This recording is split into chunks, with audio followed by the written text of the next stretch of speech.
Okay, magandang araw. Ngayon, tuturo ko kung paano mag-Lineart. Okay, open nyo yung file. Pwede rin naman kayong maggawa ng bagong canvas. Tapos, copy nyo na lang yung picture. Tapos, lagay nyo na lang sa canvas. Pero ito yung pinakamabilis na way para sa akin. Okay, antayin lang natin. Yan. Tapos, make sure nakaselect sa Pentool, layers, yung layers panel. Tapos make sure naka high resolution yung picture natin para mas malinaw yung pagkaka-trace. Ayan. Double check ko lang.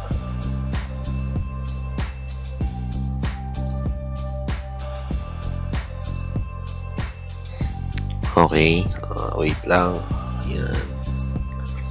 Tapos, magdadagdag tayo ng new layer para dun sa background natin. Select solid color lang tayo. Tapos, piliin natin medyo light lang na background para mas madali makita yung line art.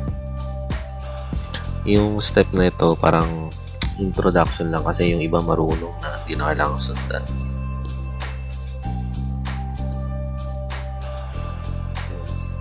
Tapos, make sure naka-shape yung pen tool natin. Hindi siya nakapat.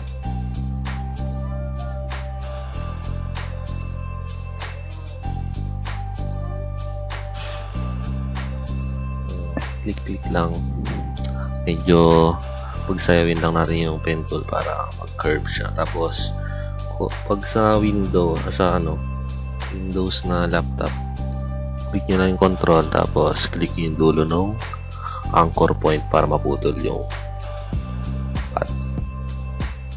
Ayan.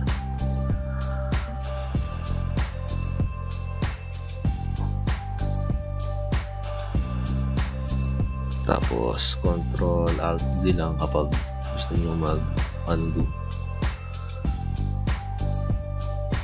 Kasi minsan din natin na iiwasan magkamali dun sa click. Ayan. Medyo matagal pero mas okay pag medyo naka-zoom ka. Kaya mas maganda kapag high resolution yung picture na gagawin mo para hindi masakit sa mata kapag naka-zoom. Ayan. Yan. Tapos, dapat naka-add ng shape para hindi tayo maging crowded sa shapes. Sa layer pala, sorry.